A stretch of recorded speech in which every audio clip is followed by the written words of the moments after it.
¿Te has sentido con insomnio? ¿Con fatiga? ¿O tal vez has tenido sentimientos de inutilidad? ¿O tal vez pensamientos negativos recurrentes? Quédate, en el episodio de hoy vamos a hablar sobre la depresión. ¿Qué es? ¿Cómo identificarla? ¿Qué diferencias tiene con algunas otras emociones, con algunos otros sentimientos y cuáles podrían ser sus tratamientos? Comenzamos con otro episodio de Sorry Not Sorry, de podcast.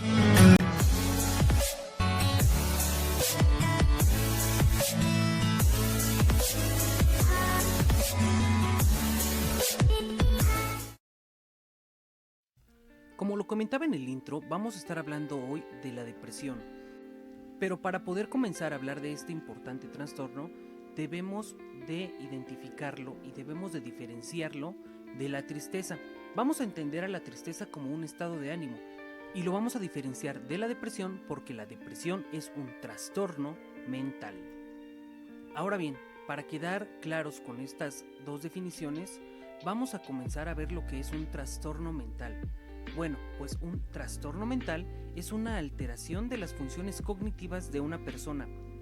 Y debemos de entender que las funciones cognitivas son todas las habilidades que todas las personas tenemos, habilidades como aprender, recordar información, organizarnos, planear actividades, resolver problemas, concentrarnos, pero también estas funciones cognitivas nos van a permitir percibir nuestro ambiente. Entonces, si nuestras funciones cognitivas están alteradas, probablemente comencemos a desarrollar algún trastorno mental. Ahora bien, algo que también es importante distinguir es la diferencia que tiene una emoción, un sentimiento y un estado de ánimo, porque no son lo mismo. En este caso vamos a comenzar por definir y vamos a identificar qué son las emociones. Bueno, pues nos vamos a encontrar que podemos identificar a las emociones porque son el resultado inmediato de ponernos en contacto con algún estímulo o con alguna situación. Esta emoción siempre es primitiva y va a ocasionar en nuestro cuerpo cambios físicos.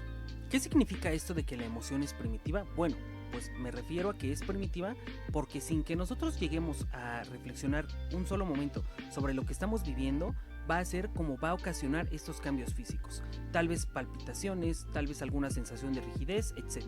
Asimismo debemos de entender y de reconocer que todas las personas solamente contamos con 6 emociones.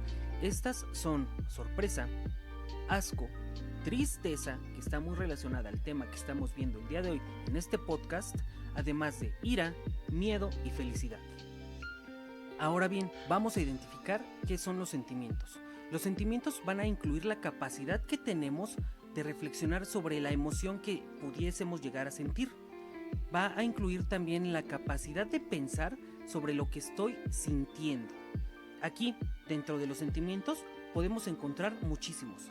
En muchos casos, más de 200 sentimientos, ya que en su mayoría son la combinación de combinaciones entre sentimientos que estamos reflexionando y entre emociones que recordemos que son primitivas. Y para dejar más claro cuando hablamos de sentimientos y para ejemplificarlos, pudiésemos decir tal vez que nos sentimos furiosos, que nos sentimos resentidos, frustrados, que nos sentimos confundidos, que tal vez nos sentimos ansiosos, que tal vez nos sentimos solos o aburridos, etc.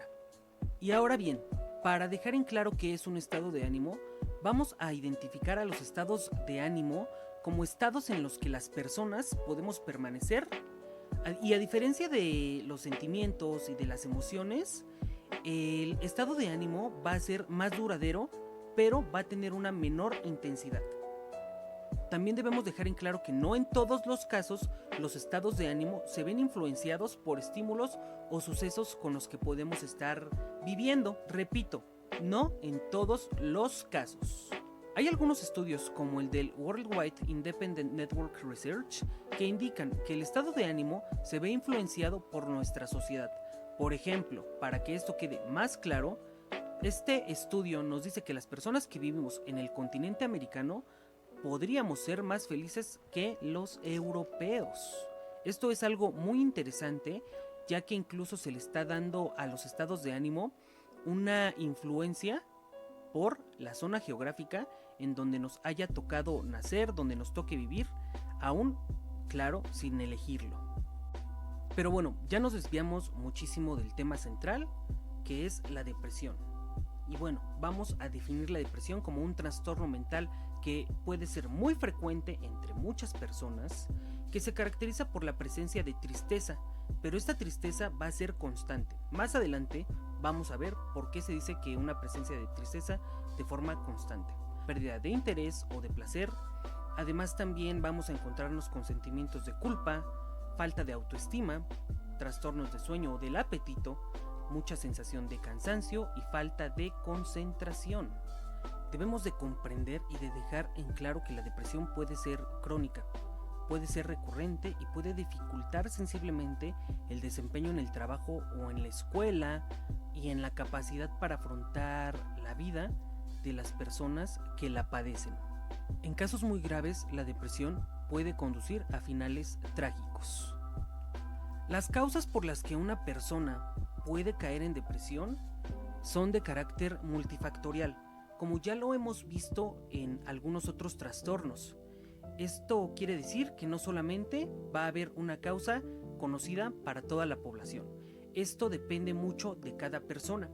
Las causas pueden ser desde genéticas, desde alteraciones en algunos de los neurotransmisores de nuestro cerebro, pueden ser también debido a cambios hormonales o a situaciones traumáticas o estresantes. Nada más para dejar en claro las consecuencias, pues pueden ser en tres grandes áreas de la vida. Pueden ser en áreas psicológicas, físicas o sociales. Cambios de la personalidad, problemas de memoria, baja productividad, etc. Esto quiere decir que la persona dejará de ser productiva y dejará de tener una vida funcional. Algo que me gusta repetir muchísimo es que este tipo de trastornos, como la depresión o como se tocó en el tema anterior de ansiedad, son problemas habituales de salud mental que debemos de normalizar y que debemos de crear empatía y que debemos de educarnos para tratar mejor y para tratar de ayudar a quienes los padecen, porque no sabemos hasta qué punto sea el tamaño de la piedra que estén cargando a sus espaldas. Esto es generar empatía porque, pues si ya de por sí tienen una vida difícil, están en un grado de desadaptación debido a este tipo de trastornos, pues creo que una ayudita no estaría de más.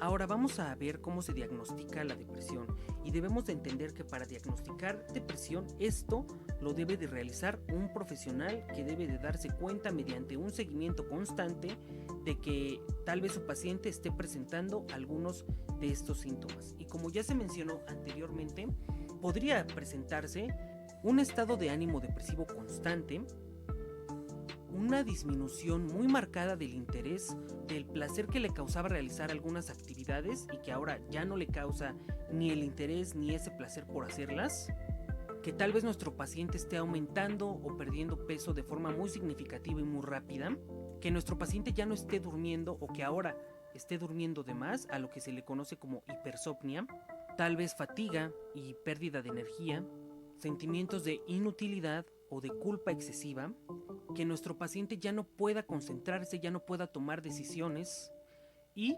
pensamientos recurrentes de forma trágica, donde ya esté pensando o planeando de forma muy específica, tal vez un suicidio, muerte, etc. Por eso es muy importante toda esta parte que les mencionaba, en donde un profesional de la salud debe hacerse cargo y debe de darle seguimiento a esta persona con probable depresión para evitar que caiga en cualquiera de estos términos trágicos que mencionaba anteriormente. También vamos a ver los tratamientos, que van a ser diferentes tipos de tratamientos, como puede ser o como podrían ser, mejor dicho, tal vez alguna terapia cognitiva conductual, terapia ocupacional, etc. Y vamos a definir a la terapia cognitivo-conductual como una herramienta que es utilizada para tratar diversos problemas, como podrían ser adicciones, trastornos de ansiedad, trastornos de la alimentación, trastornos emocionales, etc.